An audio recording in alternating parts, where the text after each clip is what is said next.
Guess who's back? Okay, well this is actually kind of awesome. Um, I popped in here quickly this morning just to farm a bow for a while, and it dropped almost immediately. I originally was not going to put up that first playthrough on YouTube at all, because it was just a practice run. But screw it. You might as well put up all your flaws, right? So anyway, a bow dropped. It's a particularly basic starting bow, but the difference between whether or not you have the white nothing item you start with and just the first magical item that drops, it's like 3 to 4 times damage. So we're going right back into it. This will be a very short stream, like 30 minutes. If you... Just making sure my mic... If you enjoy it, expect higher quality in the future, but... In any case, this is basically just a pilot episode part 2, just to keep seeing if I can talk on stream without getting, you know, a little too distracted. Anyway, let's look at what we got here.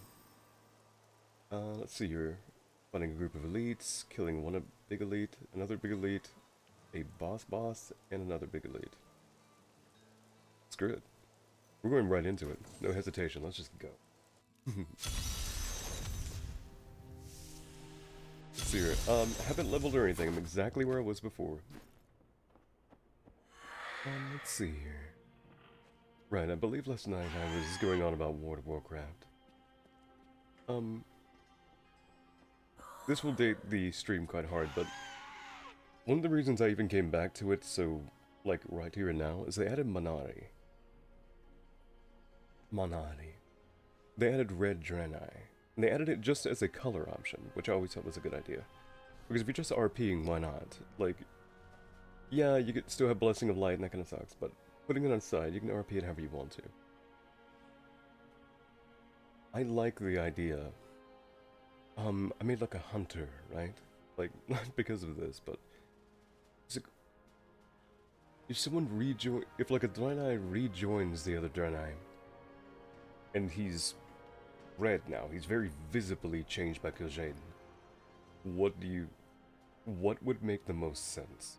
It's like being a priest or a paladin seems weird. Like, that should not be something you do instantly, but it's fine. That's not a big thing for me. I was like, what if he was just, for lack of a better term, an assassin, a long-range, like, killer? Just someone who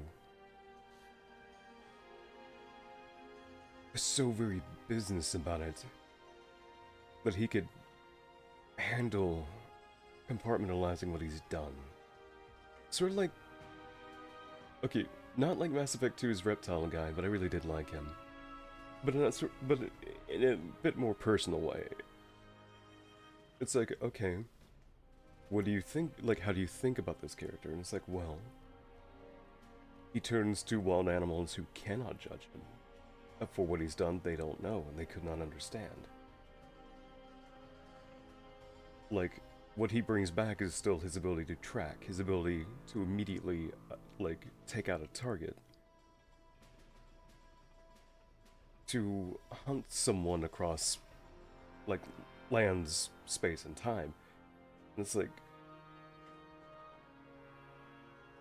But it's not like he would immediately turn to the light or the elements or anything and like, oh, everything's cool now. It's like, no, he's still a monster. It's just that, can I be useful without having to interact with the people who are going to, like, admonish and openly hate me? It's like, Hunter in WoW's class system works really well for that. I thought that was a cool idea. Just nothing but ramble, I just thought I'd bring that up. I'd like that kind of concept. Like, the bad guy who, even after what should be redemption, can't forgive themselves. Which is what that questline is about, and strangely good writing. To do that. Also, what is this? I don't know what this is. That thing must die. Oh, there is no way I can do this. Sweet. Okay, fine. This is gonna be, like, this is gonna be so bad. Some strength. Okay, let's try again, let's try again. Run out, run out, run out, run out. I must wait longer. I'm gonna corpse run around this whole place. I gotta see what this is.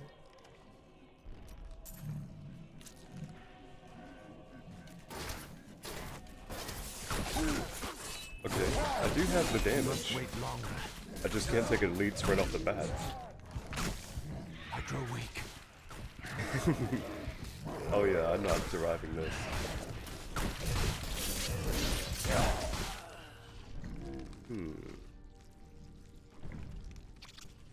Let me try one more time.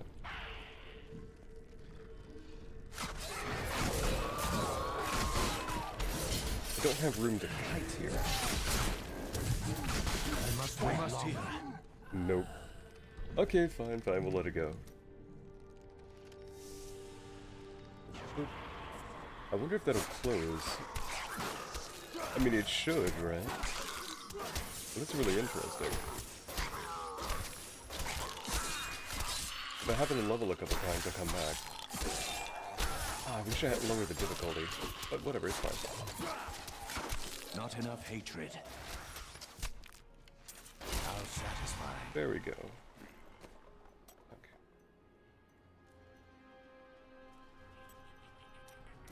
I don't know if I would say that's actually better than in pain, but I still want to use it. There's something really satisfying about leaning around a corner and just being like, you know what? No, I'm gonna shoot you 1,000,000 times. Even if it's not technically as good. Oh, that's not good. Wait. Wait. I have to stand here and tank it. I bet you... Actually, this is working. That probably prevents healing. I'm injured. Instant necrotic. Yeah. Yeah. Go again. Let's try again. I don't know anything about this. I wonder if it's like... the... Losing strength. I wish I could do that. I feel like I missed this season. Because it's probably like M+, which I've barely ever touched.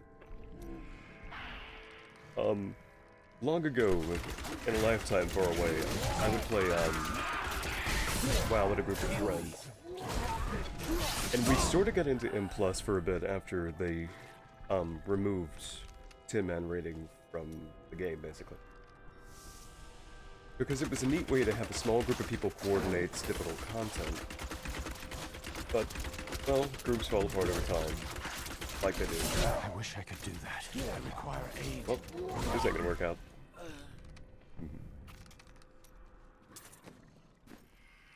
You know, I thought your gear would break, but I guess not.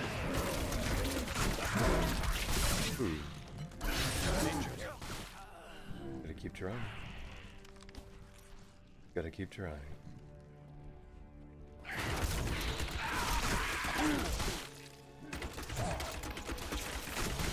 This isn't so bad, really.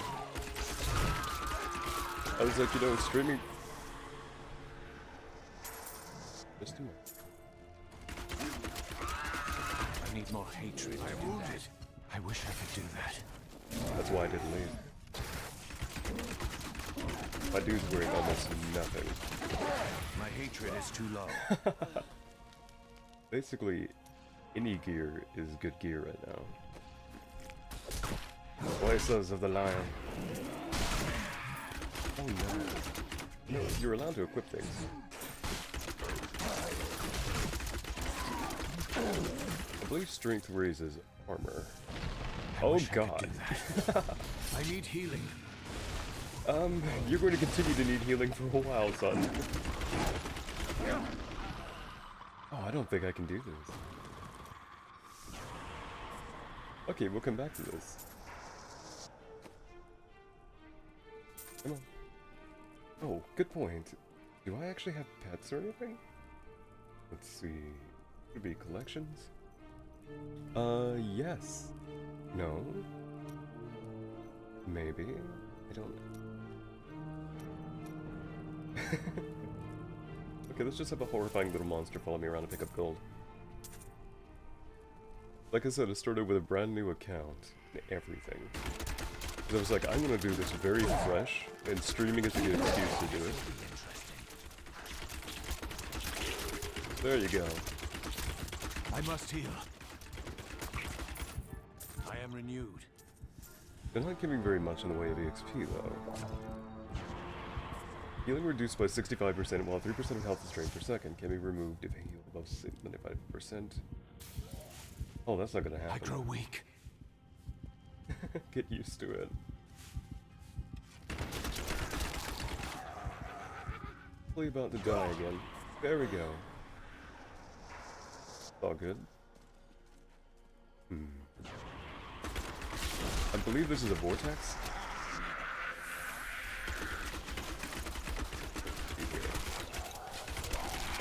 As long as I forget the term, line of sight them.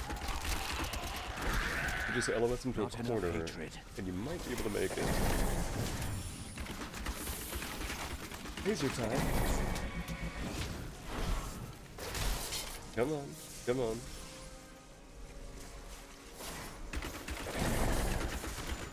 My hatred is too low. Despite playing the Hunter right now, the Demon Hunter, I actually very much prefer tanks. I don't like the extreme amount of responsibility and stress that comes with playing a tank in organized content. I wish I could do that. But oh my god, the Gunbreaker. Oh, it's such a good class. Anyway. I don't know. I really like Crusader in this for that reason as well. Like, there's something cool about just smacking everything around you really hard, getting immediate threat on everything, and just being almost impossible to kill.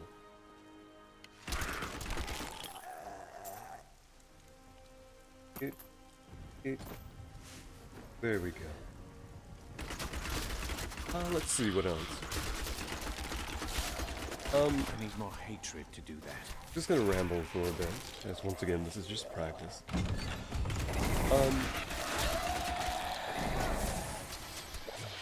I'm not gonna let go of the D&D thing. I would really like to get back to playing it. Like, my favorite thing is just to RP as a, like, screw it, let's ramble a little bit. I'll make a whole video on this, we'll see it right now.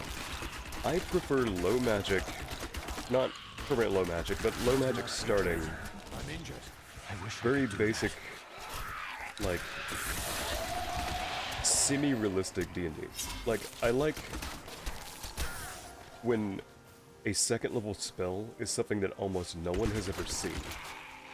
Not in a, we're not going up to level 20 here type gaming, but like, the realism of, it's like, you can cure any disease. It's like, yeah, at level 3, it's like, yeah, any disease at all. Period. Full blown. I wish any I of could them. do that. It's like, Losing strength. ooh, can I just go to a priest and get that? And it's like, no, they don't just know how to cast. Like, it takes a very special person in a very special situation to know how to cast a level 2 spell, even though they go up to 9.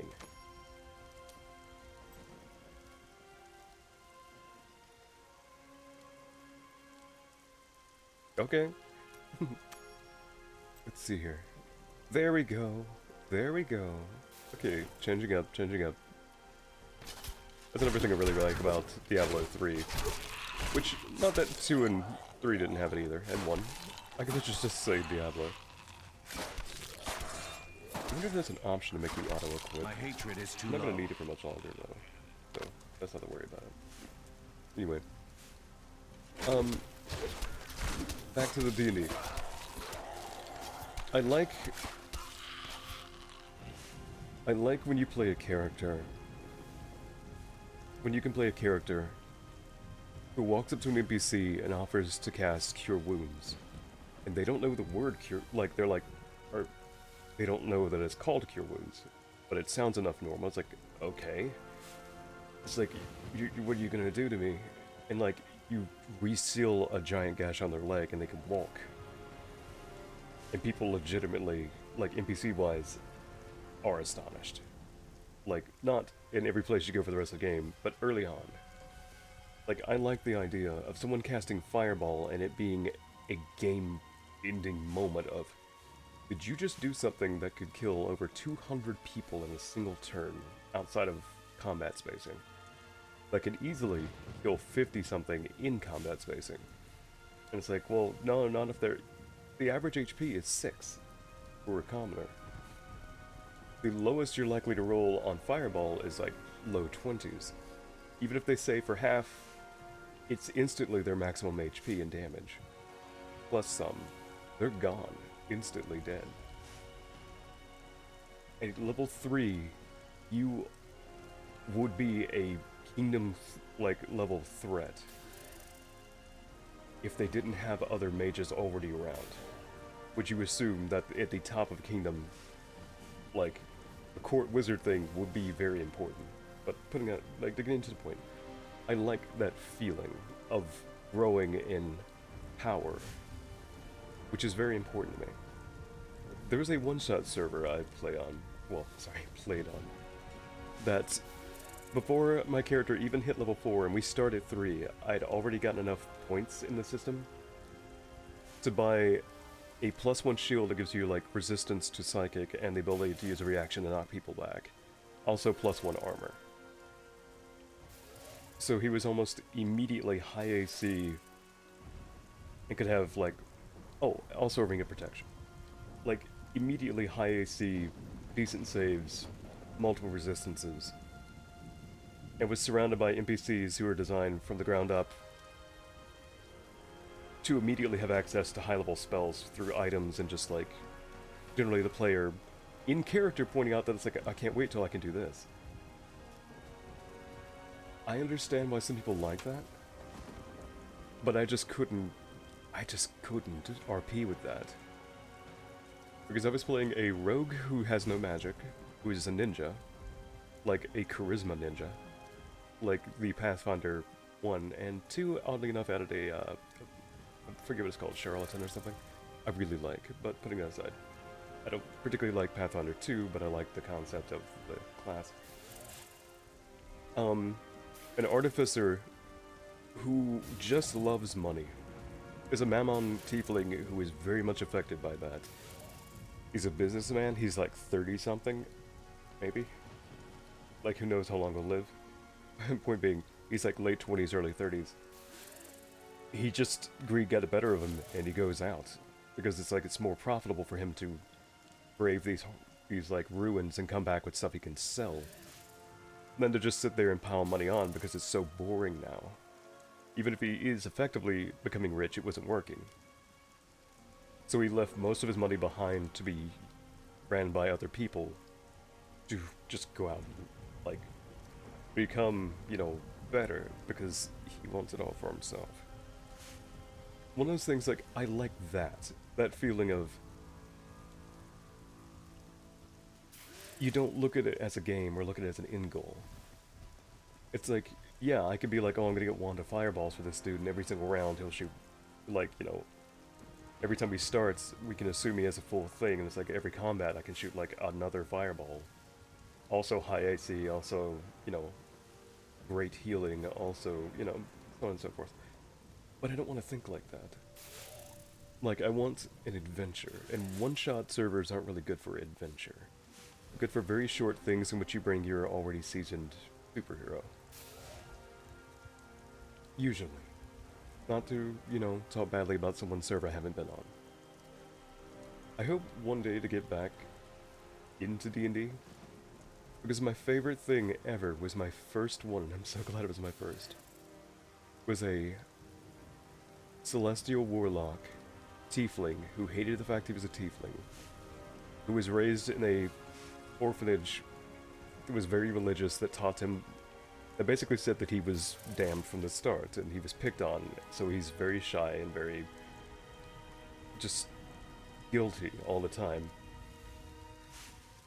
He would waste healing, like particularly his healing light ability, on NPCs who were injured in a scene, because it was the right thing to do. He would talk to enemies, even though the player knows that this is an enemy, because it's the right thing to do. He would ask a ghost, a thing that's very clearly like the ring girl, with the message. He would use the message spell to ask if she's okay, because he does not want to believe that everyone he encounters is a bad person. I really liked playing him, because I rolled so bad for stats that he started with, I believe it was, his stats were 10, 10, 14, 10, 10, 19. Because I rolled a 17, a 17, a 14, and a 9, and the rest were 10s. So the intelligence increased the 9 to a 10. Charisma, obviously +2. So it's like, okay, he's very good at level 1. He already has a +4 out of 5. Which is silly because I didn't want him to be charismatic, but he had to be as a warlock. Which is why I reinvented him as a druid one day. Druid of the Stars, but I'll never get to play that probably. But I really like that thing of just playing him as awkward and lacking self-confidence, but having this really strong sense of self when he was trying to impress the angel or whatever was giving him, was teaching him magic. Because as far as I'm concerned, and this, I'll go over this in the video, in 5e, warlocks are students. Their teachers, like, the thing giving them power does not channel, they do not channel like a cleric. They don't stick out their hand and a god somewhere else, let's say named Ukatoa, goes, I'm sending you my Eldritch Blast energy, and they go, okay, I'll act like a fire hose.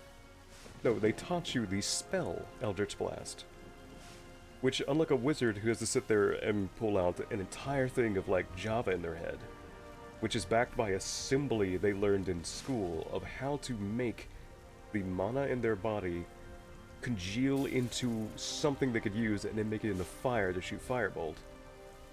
They just point and go, hey, you know the world runs on very high level script, and it's like, what are you talking about? They say, they cast EB1. It's like, cast EB. No. It's like, yeah, that's all you had to do. It's like, oh snap.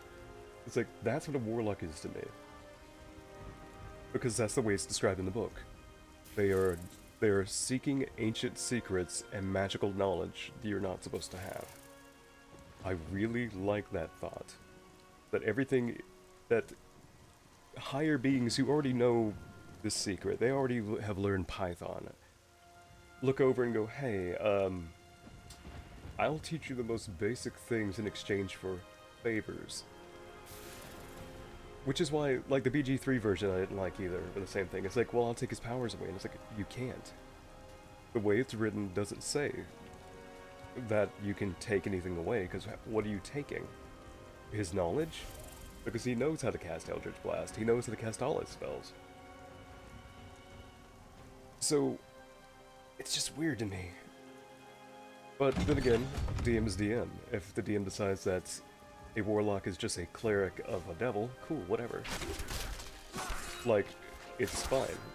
Like, it's their game, they can do it however they want to. I'm perfectly fine with that. Because in a certain way, changing the way it's written is what allows other options.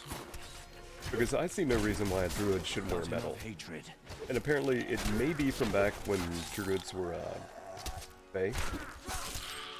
Like, 2E, I think. Where it was just supposed to be Fae magic to some extent. Because it's like, oh, well, the Fae don't like metal.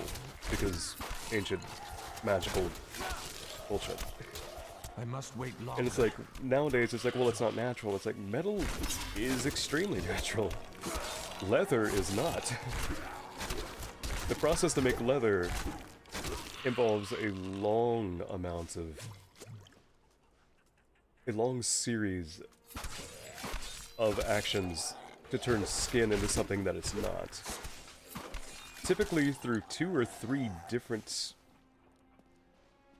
can't think of the words here, but like I can sit here and be like tanning and like look up specific, you know, like.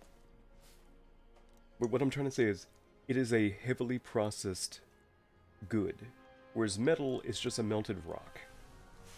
Like, to get steel, to get a specific alloy requires more processing. But metal itself is not specifically unnatural in any way. I mean, technically nothing's unnatural because everything's in a natural world. We live in it. Plastic is as natural as, you know, a leaf, but when you're using it specifically to mean, is it something you can find in nature? Yes. You almost will... It's almost impossible to find leather in nature. To find leather in nature. But you can find molten metal. Nice view. Anyway, this has been my TED Talk. This is riveting D3 gameplay brought to you by tangents about D&D. Oh man, I'm gonna have so much fun with that. How many times am I gonna open the wrong map? Anyway, I've got like 5 minutes left before I end this video. I have to get to. But if you made it this far, thank you. It's just intended to be background noise. Like, the gameplay while leveling isn't super enjoyable. I mean, I like it, but isn't super enjoyable to watch. I need more hatred to do that. Hey there. Either way. The next videos will likely be my first, I must wait longer. gardening, sort of, what would you even call it, presentation? Diagram? Diorama? It's not something I'm incredibly good at, by any means, but I have an interest. Yes! I did a flip! Level up time. But, Get accustomed to that. well, hold on. Basically, I'm going to release a video in which I showcase what it is I'm growing around the house. Specifically being like, here's the water requirements and some requirements.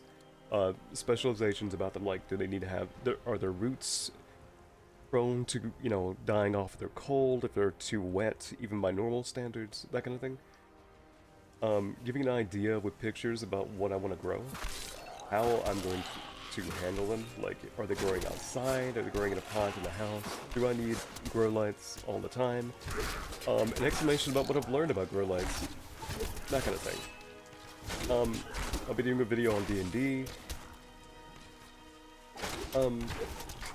also a video on, I'm not gonna say voice acting, because obviously I'm not one, like, I'm not a professional voice actor, but I'd like to show off my, I wouldn't call them impressions, just vocal range. It feels a little narcissistic to say this, but it's a little wide. Like, I can do quite a lot in my voice, and apparently most people can't. Which hasn't done me any favors, really, but it's still cool, and I want to show off. If that's your thing, and you somehow didn't watch it after, like, before seeing this, I'm gonna put it up as a short. It'll be a scripted little conversation type of deal. Just look forward to it. Oh, I'm stalling too much. Okay. I am returning to town. Anyway, I will be coming back to Diablo 3 to actually play it normally, for long hours. It'll probably continue to be pre-recorded videos, because I don't think anyone is really going to watch me live stream yet. I'm just some random silly guy. Maybe one day, though. In the meantime, here at the very end of everything, here's how the Altar of Rights works. I just got 10 of these. Your kill streak timer duration and reward bonuses are doubled. So when you kill, like, I forget the number, but it's like 5 things or something, and you start having a little timer appear. It gives you an EXP boost. And possibly something else, but I forget. And there you go. You now have twice as long between packs to actually keep it up. Here we go. 15 blue, 20 white, and a flawless diamond. Yeah, we're definitely going down the left for this one. Anyway, I'll see you in the next video. Thanks for watching. I know this is a bit rough, but that's the point. It's a pilot practice episode. If you're watching back on this years from now, and I'm much better, you have my permission to make fun of this, and to bug me about it. God, I'm probably smacking my lips right into the mic. Anyway, thanks for watching, and I'll catch you next time. Bye.